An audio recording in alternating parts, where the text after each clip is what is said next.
Hi, I'm Mark. Welcome back to Foothill Paint Fabrication. Well, today we're going to get back on the hood for that 1950 Chevy truck, the 3100. We already pushed the dent out, got some body filler on it, but the hood, the old paint needs to be prepped. We're going to do some blocking on that to see if there's any waves in it or high or low spots. We have where the center strip was basically glued on with paint. We've got some ridges here and some chips where we had to slice it off there. And then we got some small dents here and there that we're going to have to address. So let's jump in and take a quick look at this thing and then figure out a game plan.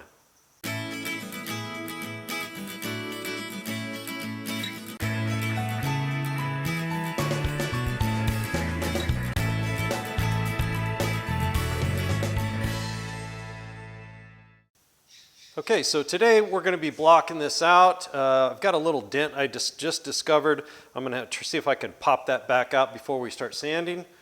Here's where I did the metal work where the antenna, when this thing flipped up and hit the antenna. I think that's pretty nice. It may need a little bit more work. We'll get to that. Yesterday I came out and I didn't like the way I was holding the hood on this rack, just with a board across there. So what I did was I took a piece of 1x2 on each side, just drilled it and bolted it right to where the hinges attach. There's a piece of 3/8 copper tubing in there as a standoff, just put a washer and bolted it up, and then just screwed those to a piece of 2x2. And it's holding it nice and strong on here. And the best thing about it, it's holding it on the frame for the hood. So I know I'm not going to twist it, drop it, or anything. And while we're blocking this out, you guys know if you got one of these hoods, I mean, they're just floppy. So we're going to figure out how to sand this without distorting the sheet metal into a different shape while we're trying to make it nice and smooth. So that's going to be the main focus for today. I'm going to run a DA over these edges as well. It's all chipped off paint all the way around here. It's just a single edge. There's no lip or fold over or anything. It's just the thickness of the sheet metal and all that paint. So that's kind of what we're going to be working on today. So let's get the DA out and get that ridge off the top there and get this lip cleaned up. And then we're going to talk about how to get this thing blocked out without distorting it. All right, just to get started, we're just going to be hitting these right here. And I just want to feather this back a little bit. And I'm using 80 grit on the DA. And I'm just letting it touch right, about an inch. That's it.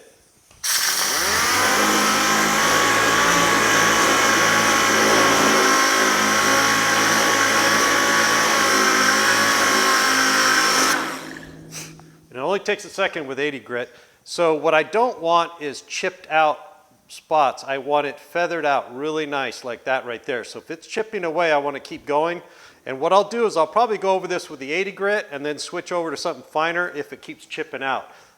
If you have a chip out problem, always switch to a finer sandpaper and it will stop it more times than not. So I'm going to go over this whole thing real quick and then we'll take a look at it, and then I'm going to get that edge off camera.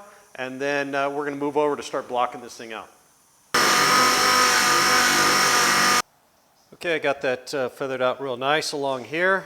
It's looking really good. A few spots took a lot more work than others. I tipped the hood up and I got this dent pretty much taken out right here. So we're going to go ahead and get this blocked out first, and then we'll see if anything else shows up. We may revisit that a little bit. Run the DA over the edge here. It was really chipped out right here. So we got the edge all the way back down to bare steel on this leading edge right here. And then I just feathered that back a little bit at a sharp angle and make sure there was no chips, any poorly sanded spots. I did run into a couple of poorly sanded spots along here because it was right up against the strip and they just didn't get in there tight enough. They were lazy and it was probably just a kind of a cheapo paint job, so they didn't really care. And then we did the same thing down here. I got this feathered out. So now we're going to move over to getting the top blocked out, and I'm going to get out an air tool to do that, and I'll show you right now. Okay, we're going to use my Ingersoll Rand straight line sander. Now this will stroke back and forth really fast, so I won't be bearing down while I'm sanding. Now ideally use like a 24-inch Durablock like I have here, but you have to go super lightly. And you have to change sandpaper frequently, otherwise you start bearing down trying to get it to sand, and that's not ideal. I've got some, I think this is 36 grit on here, or 40 grit. I was roughing out some body work with that, some body filler with it.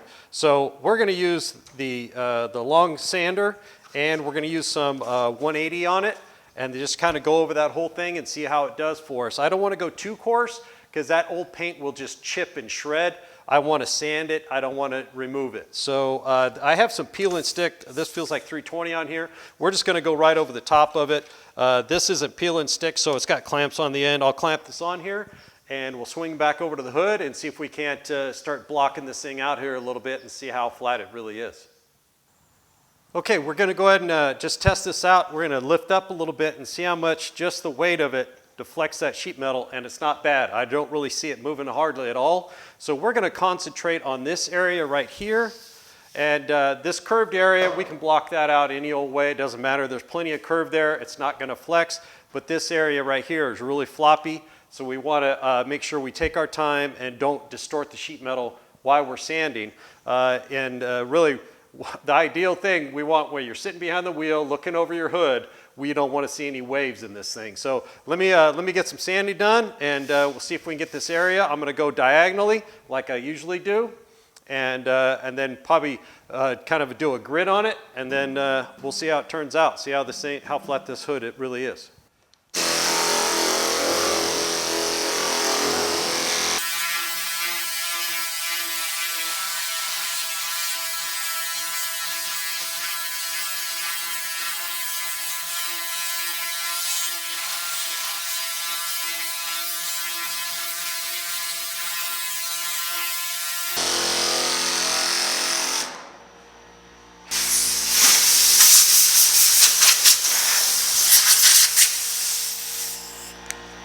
Okay, so if we look over it now, just a quick sanding, that was just a few minutes with the sanding.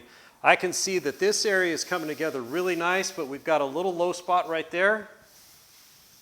And we've got a kind of a strange line right here. I don't know if you guys can make that out, but it's a little high here, a little high there. Actually, it's low right there. And that is minuscule. I'm going to keep sanding. I think we can sand that out. But this is some of the floppiest part of this hood. And not that that's going to show in the final paint job, but this just helps us get to a point where we know that we're not missing anything large, any big wave or anything else.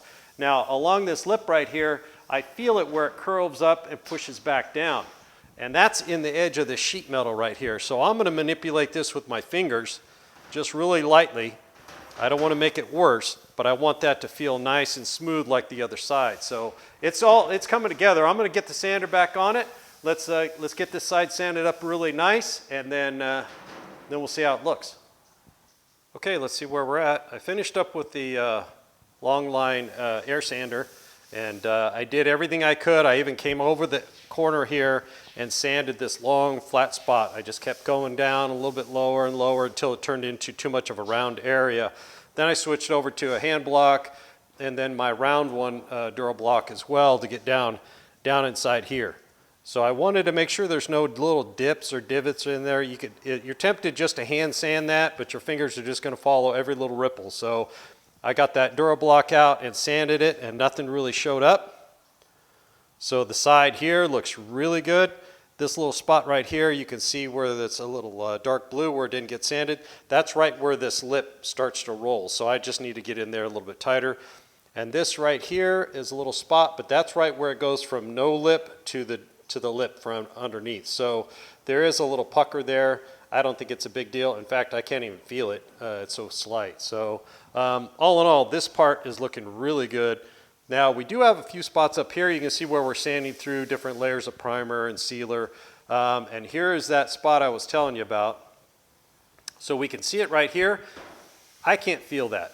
I mean, I can't feel it at all. I'm looking right at it when I run my hand over it. So a quick coat of primer will take care of that, no problem.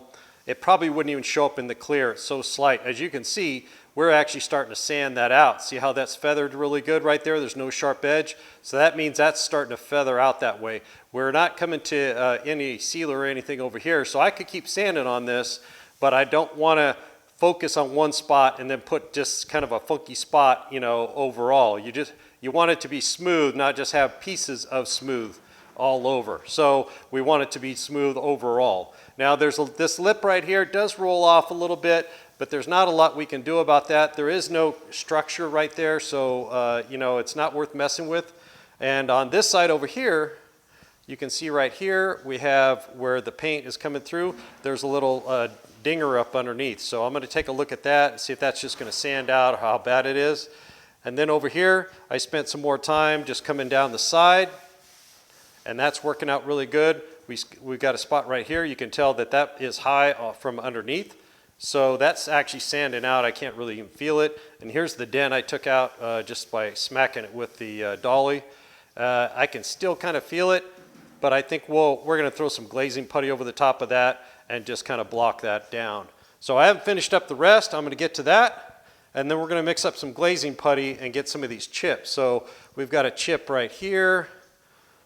Got another one right here. Got a chip right here. So I want to go around and get all these little chipped areas.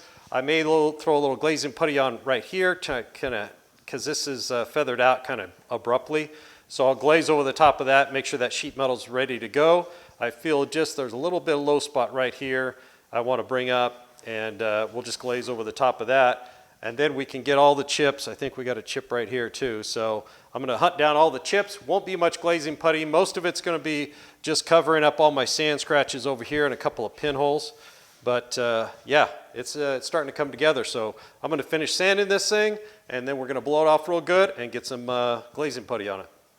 All right, we got all the chips prepped. I took some 80 grit and dug it down inside each one of those holes and blew it off.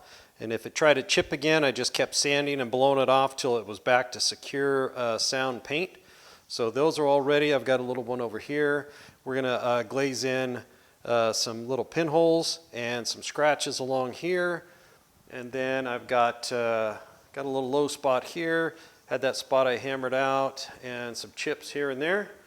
And we are about done for the day. So let me get some mixed up and get it on this hood. Okay, we're going to start off on just the small ones with just a flat blade screwdriver. And this keeps me from getting too big, getting carried away, and then I have to sand a big, large area.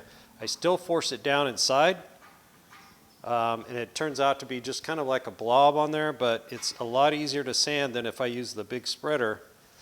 And then I have a huge area to sand. So I'm just going to hit all these real quick. Some little tiny ones here. This side of the hood had almost all the chips in it. I think all the chips, so it's kind of interesting. Okay, so I'm going to get the rest of these little ones, and then we're going to swing back over and get some of these pinholes in this body filler, and we'll be just about done.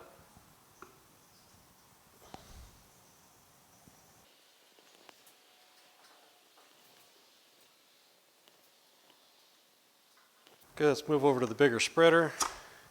We'll get this dent area right here. Pretty cold in the shop, so this glaze is not as thin as it usually is, like in the summertime. We're going to just leave that like it is. And we had a low spot right here I want to get. Primer probably would have taken care of this one, but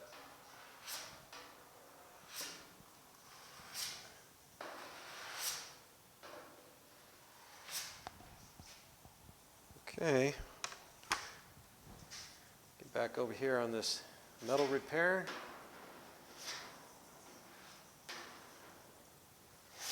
Okay, let's get these pinholes.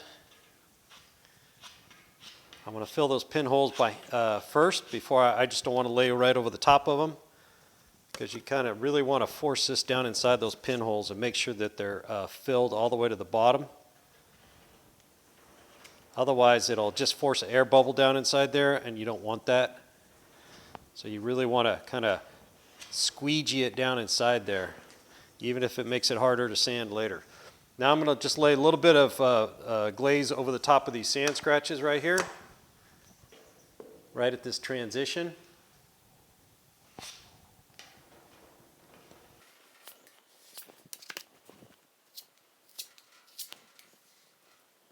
Just like that.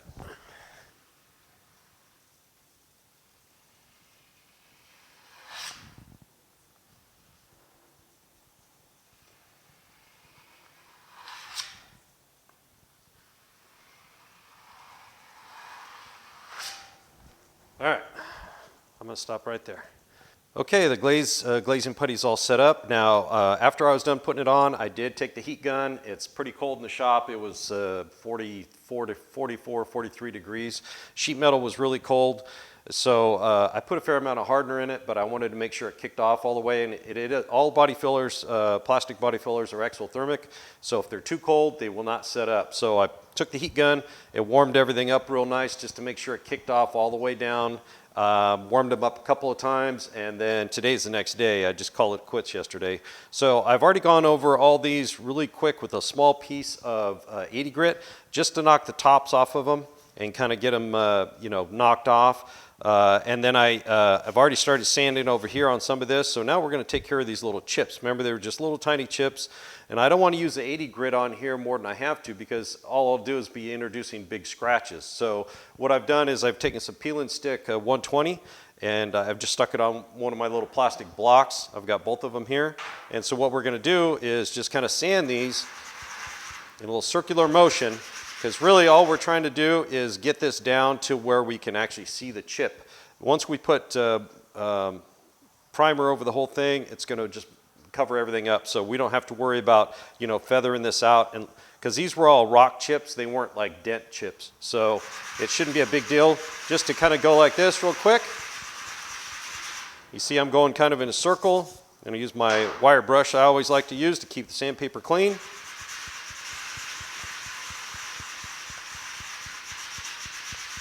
Since this is a round surface, we're just kind of going circles like that, and I'm already starting to get some blue on here, and it's starting to... And just like that, that one's ready to go. So I'm going to go through and get all these real quick. It only takes moments, The 120, fresh 120 is pretty aggressive. So it goes pretty quick.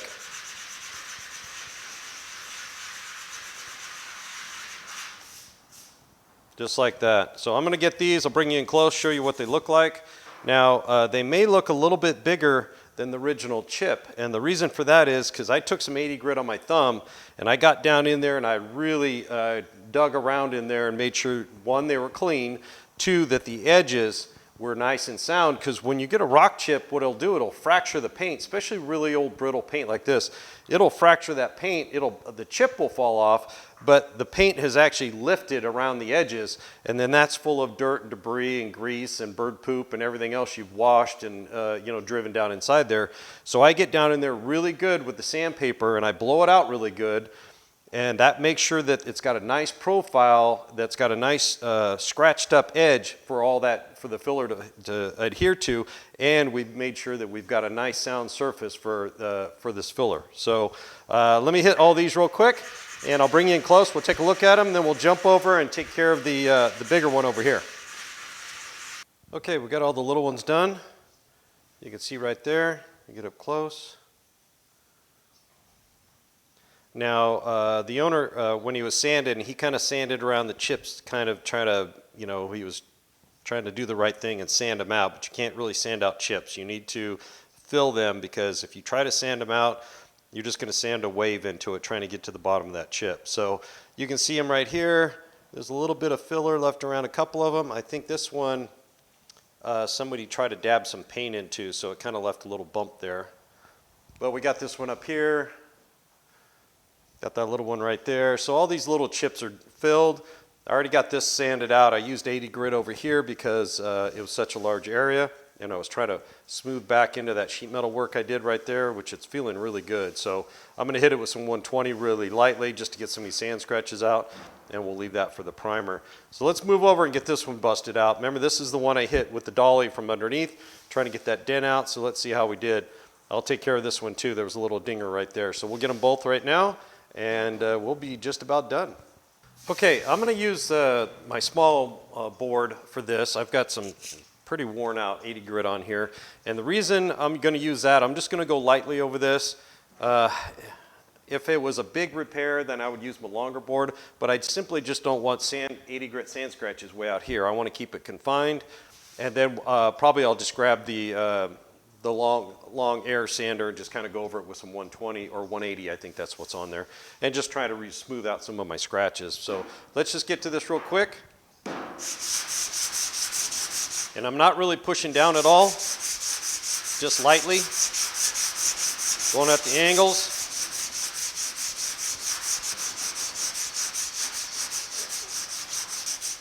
Okay, it's sanded down as far as I want to go with the 80 grit. I try to keep my sand scratches in tight, and it's feeling pretty good. I think I'm going to grab the big air sander, and we'll just go over this whole area. That 180 will help get some of these 80 grit sand scratches out, and it'll also help flatten this out a lot better. And we'll get this area too, and maybe run over some of these other areas, you know, on the flatter areas, and kind of bust that out. And the top of this hood is just about ready for some primer.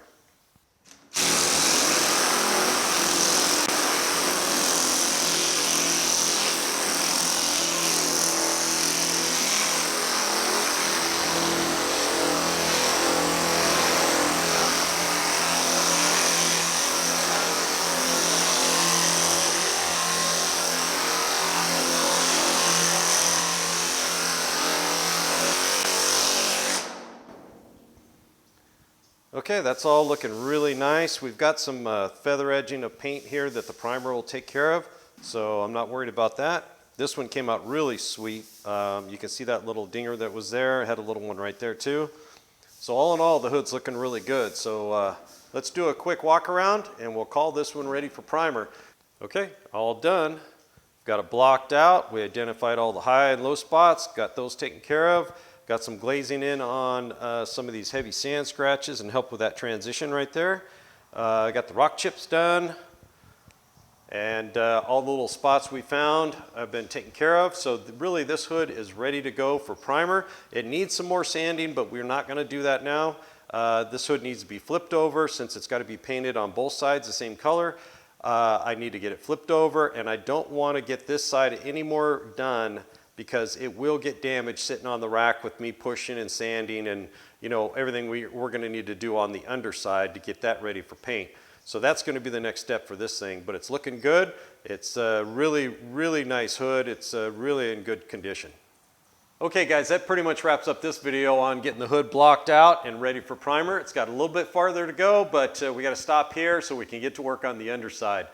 Thanks for joining me here at Foothill Paint Fabrication. Don't forget to hit the like and subscribe button if you haven't already, and mash that bell icon so you get notifications every time I release a new video. We'll see you on the next one.